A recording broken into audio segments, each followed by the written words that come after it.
Siratal ladzina an'amta 'alaihim ghairil maghdubi 'alaihim waladdallin.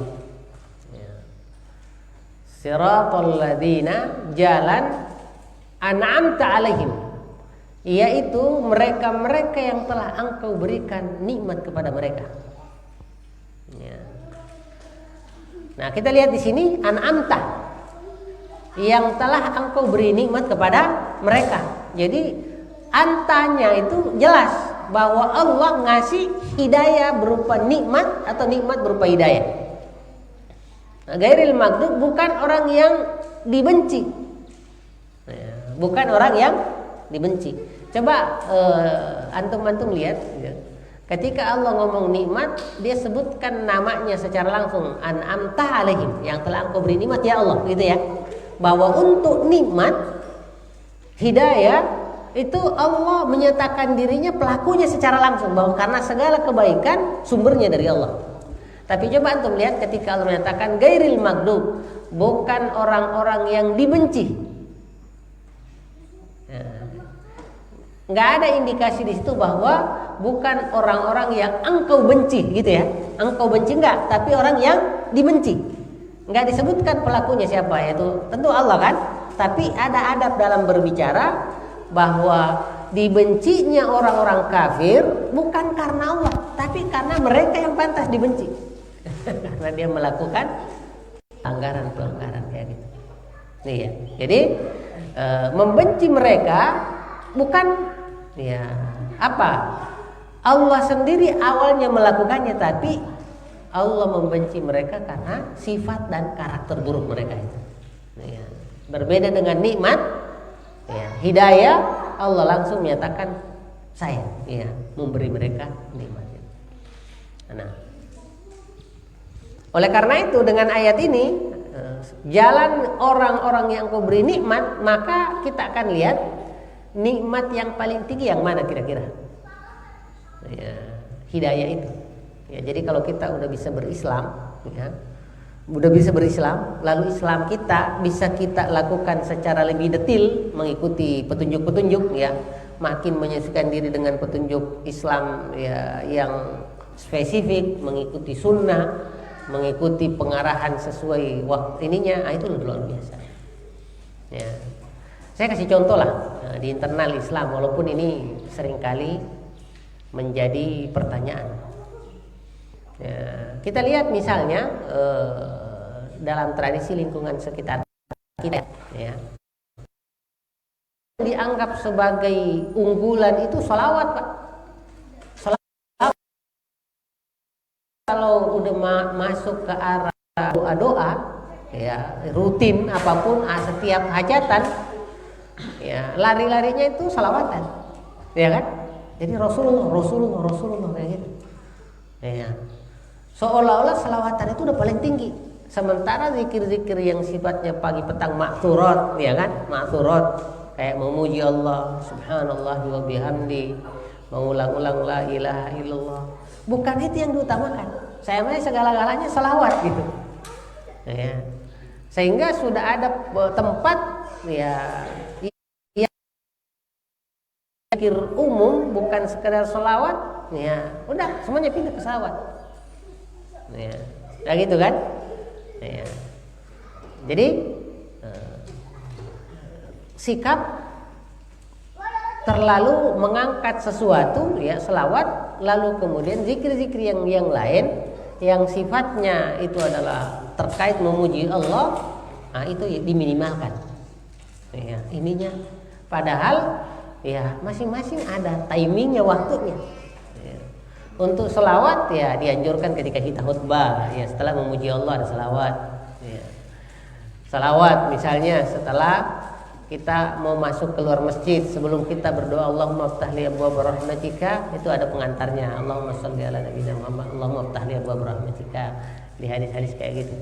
Namun tidak segalanya selawat. Lalu kita tidak membaca doa-doa spesifik yang sudah ditunjukkan oleh Rasulullah Sallallahu Alaihi Wasallam. Jadi itu diantaranya keseimbangan dalam. Nah, kalau kita lihat kayak gini, Ya, jadi nikmat tertinggi itu adalah nikmat iman Islam, ya, dan beramal sesuai dengan petunjuk Rasulullah. Ya. Maka ya nikmat sebenarnya itu adalah nikmat, itulah nikmatnya. Ya, termasuk kayak detailnya kayak gini, kita bisa taklim baik online maupun offline itu ya.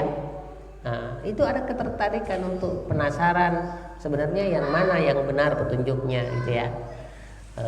Lalu kita setelah ngerti lalu ketika mengamalkannya, nah itulah detail nikmat itu. Detail nikmat yaitu segala sesuatu yang membuat kita berhak mendapatkan rahmat dan keridhaan serta kasih sayang Allah ya. Sehingga dengan begitu kita berhak menjadi penduduk surga dan terhindar dari neraka dalam aktivitas keseharian kita dan keluarga. Itulah nikmat terbesar dan itulah nikmat yang diperoleh para nabi. Makanya mereka ya sering disebutkan mereka itu mendapatkan nikmat hidayah, bukan nikmat kedudukan dan harta yang paling utama. Kedudukan itu hanya nongol doang, ya. Penegas doang kayak gitu, penegas doang. Nah, walaupun ya nanti faktor gengsi karena kita tetap hidup di dunia tetap aja berlaku kayak gitu. Iya, karena ini nanti terutama kalau kita ngumpul di keluarga itu, ya kan bareng sama keluarga, kalau ada acara besar keluarga itu tetap aja standarnya penghormatan itu adalah kekayaan dan kedudukan. Kayak itu yang ribetnya di situ. Walaupun ya namanya orang beragama, walaupun miskin, insya Allah tetap dia punya dihargai oleh orang lain, walaupun penghargaan itu nggak langsung, terutama di kalangan keluarga besar, ya kan? Yang mana keluarga besar itu ya tidak semuanya tentu menghargai, karena ada juga malah yang nggak senang kita begitu. Nah, karena dianggap ekstremis lah. Ya mungkin paling terbaru itu apa itu? Good looking ya. Jadi udah mulai naik kelas kita. Jadi yang katanya radikal itu cakep, ya gitu ya. Jenggot jenggot modern ya gitu. Jadi udah mulai mereka kehabisan kosakata untuk nyari yang ya, istilah untuk ya dia kan jadi bagus kesannya. Lalu kalau good looking berarti nanti yang nggak beragama preman. Jadi ya udah mirip kayak dulu cadaran itu ya, dianggap ninja, belakangan dianggap Fatimah. Ya itu udah mulai seiring dengan waktu habis nanti itu kata-katanya itu untuk ya ini kan ini namanya kekerasan verbalis namanya ini. Ini perang opini, ya kan? Ya, perang opini. Ya ini ya kita ngetawa-ngetawa aja tuh di Facebook, di media sosial, good looking, wah cakep, makasih banyak. Penghargaan itu, tampan-tampan katanya yang hafal Quran itu berpotensi radikal. Ya, jadi orang aja, saya pikir kalau yang denger itu orang yang nggak punya pretensi, kena dia. Orang bukan mikir kesebaliknya, tapi iya. Ya karena memang kalau kita lihat, nah ini kok cakep-cakep memang pendukung-pendukung seperti itu, sementara pendukung ONU gelap-gelap wajahnya, nggak berkelas ya, alhamdulillah. Ya kalau saya lihat dengan kayak begitu itu nggak lama lagi berbalik itu, nggak lama lagi harus balik, karena efeknya termasuk saya kena itu. Di beberapa tempat taklim kita ditutup karena udah dimasukin kategori radikal. Ya di beberapa tempat udah kenapa ya pengurus, walaupun pengurusnya itu pinter ngomongnya, Ustaz ada perubahan ya nggak mungkin lah dia terus terang nama antum masuk di blacklist. Anehnya nanti kalau setelah itu ketahuan ustadznya dari mana itu ketahuan, dari kelompok-kelompok yang selama ini paling mengaku rahmatan lil alamin. Jadi ternyata hanya mau mendongkrak doang, ini rohis, kita nggak ada serang pakai radikalisme, setelah itu ganti ustaz kita. Termasuk khotib-khotibnya itu begitu mainnya. Tapi sehebat-hebatnya mainnya kayak begitu, masalahnya ini masalah nurani orang, Pak. Dia akan meminta ustadz yang sesuai arahnya dia. Ya, walaupun ente ganti ustadznya, formalitas bisa, tapi sampai sejauh mana itu? Karena ini bukan hatinya, tetapi hanya protokolernya. Ya, gitu. Langwa ini bukan murni radikalisme, ya, tetapi masalah salah. Jadi kelompok-kelompok tertentu ini udah mulai merasa tidak dipakai. Akhirnya memberontak dengan beragam istilah, ya. Terutama di tempat yang benar-benar mereka tidak terpakai. Kayak roh antum cari di mana-mana sekolah di kampus, memang mereka nggak laku emang mereka. Karena ya kerjanya hanya mohon maaf, ya lari ke zikir mulu, bukan taklim. Bukan taklim. Kalaupun taklim, apa ngeluyur-ngeluyur kayak gitu, nggak tahu jelasin apa gitu, bukan taklim kan, ya. Dan itu efek karena masyarakat memang mencari yang seperti tadi lebih detail, bukan yang umum-umum, ya. Bukan yang umum-umum. Jadi sudah mulai mau mencari yang detail, dan itu adalah tumbuh dari kelompok-kelompok yang milenial. Nah, itulah yang disebut blocking itu. Tampilannya maco tapi apa? Belajar Islam, ya. Belajar Islam. Iya. Nah, padahal itulah yang kita minta di Al-Fatihah. Ya, sehingga naudzubillah orang yang kemudian membombardir sesama muslimnya dengan istilah radikal kayak begitu makin menjauh dari hidayah. Makin menjauh dari hidayah. Jadi makin orang itu dapat hidayah, versi dia makin radikal. Loh. Ya, lama-lama Rasulullah disebut radikal gitu, sahabat radikal. Makanya kita pernah beredar di medsos. Ini kalau tidak ada Quran yang membahas Nabiullah Musa dengan Fir'aun, bisa jadi ya yang teroris di situ Nabi Musa. Lalu kemudian yang reformis Fir'aun. Jadi fakta itu alhamdulillah ada Quran hidayah yang datang malah menjelaskan sebaliknya. Nah, itu lama-lama nanti Quran yang dijadikan sebagai sumber terorisme kan bahaya itu udah. Seperti pendapat Yahudi udah. Cuman bermain-main istilah gitu. Nah, jadi itulah yang disebut wallahu alam yuriduna yutfi'u nurallah, mereka kepengen mematikan cahaya Allah. Coba antum lihat itu. Dengan begitu itu makin berkurang enggak di dunia Islam orang belajar Islam? Yang ada sebaliknya. Malah itu promosi. Ya. Makin ditekan makin iya. Dan makanya kalau kita mau lihat udah dah daripada ente jadi penghambat, ya. Ya, dalam tubuh umat Islam itu kedudukan itu berapa lama coba? Berapa lama? Iya. Jadi naudzubillah makin bertumbuh malah. Alhamdulillah, dan itu memang sudah janji Allah bahwa ada eranya itu. Watilkal ayyamu nudawiluha bainan nas, itu adalah masalah giliran doang itu. Giliran. Dan kita termasuk masuk dalam kategori yang ya opini-opini begitu insya Allah udah nggak menyesatkan kita insya Allah. Ya. Nah, jadi siratal ladzina an'amta 'alaihim ghairil maghdub.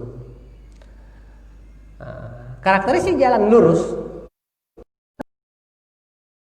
kita mintain. Nah, inilah tadi itu yang antum tanyakan. Jadi masalah ilmu secara umum, ilmunya ya, belum melaksanakannya, itulah yang disebut irsyad, petunjuk. Ya, jadi ilmu itu adalah petunjuk manual. Dan amalnya melakukan itu yang disebut taufik. Ya. Banyak kan yang kita laksanakannya. Ya, contohnya lah mungkin ya kayak olahraga ya, yang sifatnya duniawi. Kita semua nggak ada masalah, nggak ada. Tapi yang melakukan olahraga ada waktunya semangat kayak sekarang ya apa? ya, lagi momen. Setelah nanti itu ya udah kegantung semua dulu gitu sepeda. Ini kan masalah.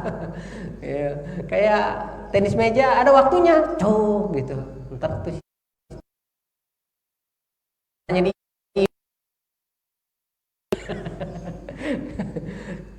Ya, makanya ya berkeluarga pun ada buturnya, ada waktunya kalau lagi enak-enak, waduh nyaman berkeluarga. Tapi giliran ada tantangan, ya nggak semangat juga dalam berkeluarga. Jadi kayak apa?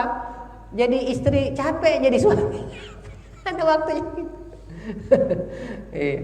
Ya, jadi nah, tantangan-tantangan kayak begini, ya futur, ya karena hidup memang tidak statis, tapi selalu ya bergerak, ya selalu berubah suasananya, maka ya, disitulah kali ininya, ya karena dia hidup ini terus berproses, ya naik turun, tidak selamanya lancar, ada waktunya macet.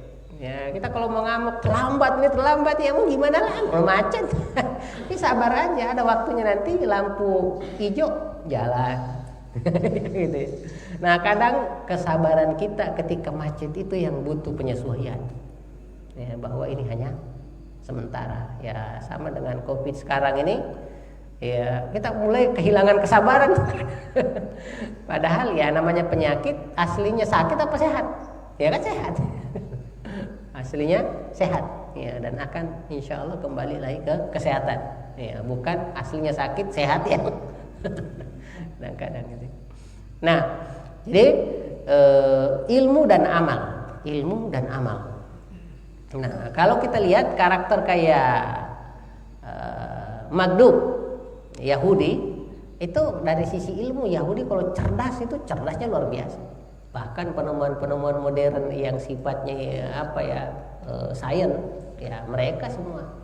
Bahkan di era lalu nabi mereka banyak banget, cuman ya kayak seperti Allah katakan tadi, fastahabbul ama alal huda, dia lebih memilih buta dibanding petunjuk. Sengaja jadi bukan mereka tidak ngerti, enggak ngerti, fitrah. Cuman memilih menyimpang disebabkan karena ada syahwat, yaitu kepengen dunia gitu. Lebih memilih ya dunia. Nah, ya, jadi simbolnya Yahudi itu adalah ilmu tanpa amal, sementara Nasrani amal tanpa disertai ilmu, sehingga ya dua-duanya berpotensi menyimpang, bukan lagi lurus. Nah, lurus itu ketika ilmu dipadukan dengan amal, ya, sehingga itulah yang lurus kayak gitu. Itulah yang lurus. Jadi teori sekaligus praktek, ya, kapan ada bermasalah dari salah satu ini, maka disitulah terjadi penyimpangan. Ya, dan sehingga kita adalah umat ilmu dan amal. Makanya dalam Islam itu Rasulullah itu era Nabi itu nggak terdengar tuh teori-teori. Coba kita baca Rasulullah dengan sahabat. Ya, kan belajar tauhid, walaupun kita sekarang bisa sebut tauhid dan akidah itu teori, tapi itu kan langsung praktisnya ada. Bahkan sisi praktisnya, teoretisnya kayak kita misalnya di kelas-kelas ini belajar ini teori, enggak, mereka itu langsung talaki, ngambil langsung dari Nabi dan Rasul langsung perjelas begini.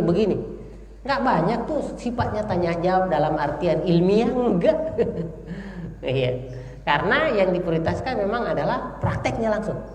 Ya, belakangan baru kemudian karena ilmu ini sudah mulai disusun secara ya pakai outline lah kan ya masing-masing, akhirnya ya, bahkan pendekatannya macam-macam.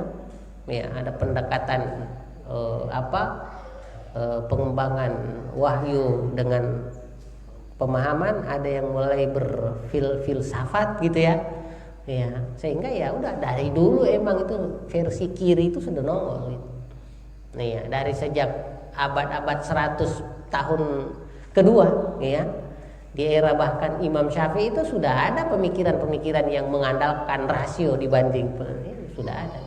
Minimal kita katakan lah pemicunya. Walaupun Mu'tazilah ada lagi Jahmiyah namanya. Walaupun Jahm itu ada lagi sebelumnya, Ja'ad bin Dirham yang disembelih. Ya, gara-gara menolak ya, takdir. jadi ya, itu sudah mulai. Ya. Makanya ya penting di situ istilah manhaj, yaitu siratal mustaqim ini. Ya kapan misalnya kita membahas akidah ya dengan pendekatan rasio yang berlebihan, itu bisa kayak Yahudi, Pak. berteori giliran pindah rumah nanam apa di situ, inilah ini katanya ahli tauhid, ngerti pemikiran, kok masih percaya, masih keris nggak nyambung. Iya, jadi percaya mitos gitu. Iya. Nah, na'udzubillah. Nah, sementara dalam aspek amal, kalau kita semangat doang tanpa disertai pemahaman, ya mirip kayak Nasrani itu, nyanyi kayak gitu ya. Iya, makanya ya coba aja lihat kayak torekat yang mulai menyimpang itu, ujung-ujungnya muter-muter, ekspresi, hanya kayak nyanyi kayak orang Nasrani persis tuh. Ya, seolah-olah ibadah itu cukup dengan gaya-gaya nyanyi ya. Apalagi kalau yang sudah parah, nah ini macam-macam gayanya. Ya, makanya ya memodif selawatan sampai model dangdutan udah mulai ada itu, naudzubillah. Jadi, nah ini masalah siratal mustaqim ini. Ya, siratal mustaqim. Ya, pentingnya mencari yang versi lurus gitu. Ya.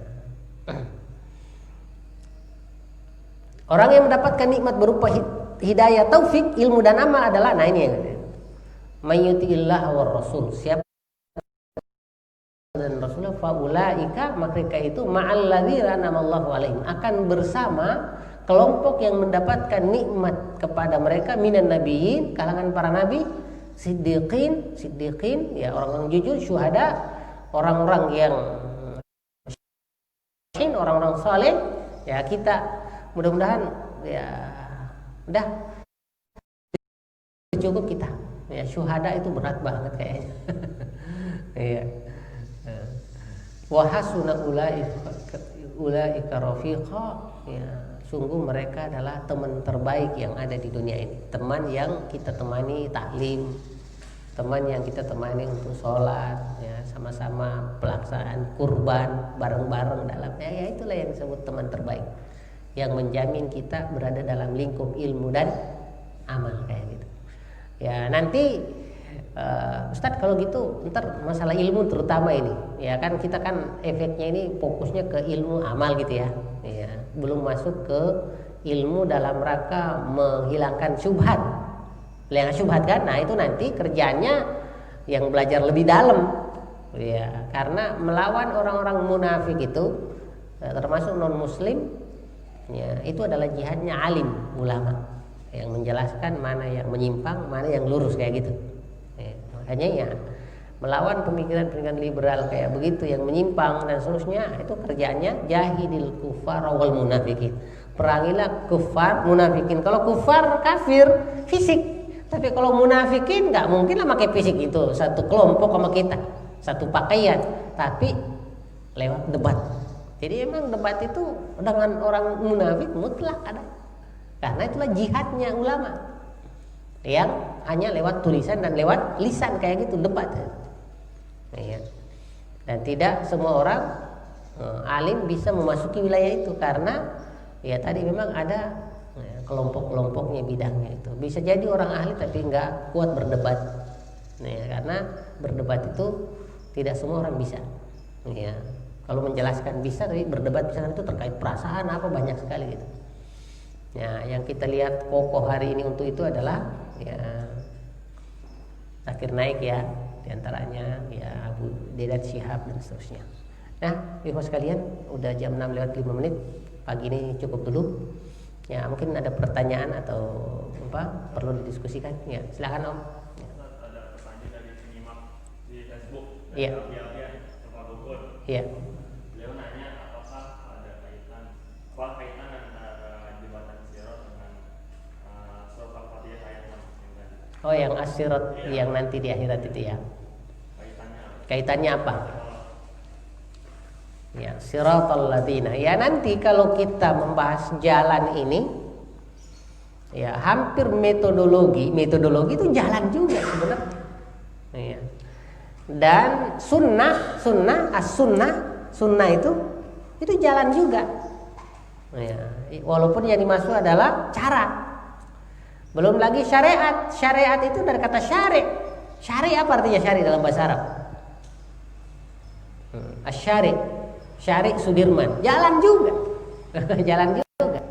Sehingga kalau mau dihubungkan antara sirat ini, ya, jalan lurus yang kita sebut ilmu dan amal, kaitannya dengan as-sirat yang nanti di atas neraka jahanam itu, ya, yang katanya ada kalalib yang dari kiri kanan yang mencoba menguji kekokohan kita di jalan itu, walaupun ya kekokohannya berdasarkan keistiqomahan di dunia itu ya. Ya, sampai surga orang harus tetap meminta kepada Allah benar-benar selamat. Ya, tetap ada hubungannya bahwa siapa yang istiqomah mengikuti jalan berupa Quran dan Sunnah di dunia ini, nah itulah nanti akan selamat di jalan itu. Karena ya bisa disebut perwujudan daripada sirat yang ada di sini, siratal ladzina an'amta alaihim, jalan yang berupa secara moral. Ya, nanti itu yang akan membuat kita selamat di jalan yang sifatnya fisik di atas neraka jahanam untuk masuk surga itu. Ya, jadi hubungannya seperti itu. Ya, hubungannya antara sirat di sini dengan sirat di sana itu. Iya, jadi ada hubungannya itu. Yang mampu melewati sirat itu sampai ke surga adalah yang sudah melewati ini dengan tingkatan-tingkatannya. Ya, ada yang sampai sekejap cek, ada juga yang sampai merangkak. Ya, yang disebut penduduk surga terakhir keluar dari neraka. Ya. Wallahu alam. Ya, itu bedanya sirat sana akhirat dan sirat duniawi, ya, berupa manhaj dan ya, manhaj atau apa itu sama semuanya, jalan semua itu. Nah, jalan ringkas untuk mendapatkan ilmu. Ya, semuanya seperti itu. Ya, wallahu alam. Ya, silakan kalau masih ada. Ya. Ya. Bagaimana tips Ustaz untuk bisa menjaga seorang itu mendapatkan hidayah terus sedangkan kita iman naik turun Ustaz ya? Ya. Benar. Ya. Untuk menjaga supaya kita tak punya stabilitas ya. Dalam artinya stabilitas itu tidak berarti tidak naik turun, sinyal aja naik turun. Antum merasakanlah ketika ya, kita di luar ya udah mau nyari alamat, tiba-tiba Google Map-nya nggak bisa diakses gara-gara masih. Itu stresnya kayak begitu. Nah, ada waktunya ya, ini kok udah azan tapi kok ini mau berat banget itu. Ya kan? Bahkan ngantuknya baru berasa ketika udah azan. Tadi sebelumnya kagak tuh. Jadi kan waduh. Nah, dalam kondisi begini akhirnya kita lebih banyak bertahan secara fisik dibanding bertahan secara jiwa. Jadi hati tidak nyaman tapi kita tetap sholat ya wajib, sholat jamaah. Padahal hatinya keikhlasannya kurang kan kalau gitu. Apakah kemudian ini lagi nggak ikhlas, dah libur aja dah sholatnya, atau minimal sholat jamaahnya libur aja, sholat di rumah aja? Enggak, tetap secara fisik kita paksakan mengikuti aturan, ya. Karena itu kita sedang berarti berada dalam masa-masa drop gitu ya. Tapi dan bahkan nggak boleh menjauh. Kalau menjauh makin lepas. Bahasanya di hadis, innama ya'kulu dzibbu, sungguh serigala itu hanya menerkam yang sendirian. Kalau kita tetap di jamaah, pusing serigalanya. Kapan bisa? Karena ya teman-temannya juga ditakuti kalau dia banyak kan. Nah, itu dia. Tetap berada di dalam shop, ya. Jadi lingkungan berada di posisi ya di taklim pun sama, ya kita tetap berusaha ya ada waktunya ini, ya. Jangan walaupun bisa jadi ya pindah taklim untuk nyari suasana nggak masalah, yang penting tetap taklim, tetap taklim. Karena ya emang begitulah, bukan hanya kita saja mengalami, sahabat-sahabat pun demikian adanya. Nah, cuman tadi ketika drop ya paling dipangkas-pangkas dikit lah, yang sunnah-sunnah itu nggak apa-apa. Iya, yang sunnah misalnya ya tadinya qobliyahnya 4 ya udah 2 kayak gitu ya. Ya itu sekedar untuk melatih. Nah bahkan ya hampir semua kita menanyakan itu, bahkan selevel Abu Bakar pun sama, karena efek daripada fluktuasi itu nanti ke nifaq kan ujungnya. Bahwa setiap kemalasan dari akhirat menuntut posisi ampunan dan seterusnya, nah, itu semua mengandung potensi nifaq. ya, potensi nifak. Makanya ya kayak biasanya kita baca tilawah harian setengah juz, 1 juz, ada waktunya itu kayak mau naik gunung baca Quran itu. Ini kok wah. Ada juga waktunya udah selesai 1 juz kok masih seger aja ya. Iya. Ya, ma'thurat pun kayak begitu. Ada waktunya. Ya itulah kita akhirnya latihan antara lagi semangat dan tidak. Dengan cara kayak tadi, tetap berusaha berada di lingkungan yang mendukung kita untuk bertumbuh. Ya, minimal ngelihat orang tilawah, kok teman bisa ya. Minimal kita cemburu lah. Lihat orang sholat duha, kita kagak. Kita cemburu kan? Kalau kita masih, ya itu dia memancing kecemburuan. Ya, sehingga minimal teguran, ya, untuk senantiasa, oh ya saya doang nih yang ketinggalan. Wallahu a'lam. Ya, wallahu a'lam. Ya, kita tutup dengan doa kafaratul majlis. Subhanakallahumma wa bihamdik asyhadu an la ilaha illa anta wa astaghfiruka wa atubu ilaik. Assalamualaikum warahmatullahi wabarakatuh.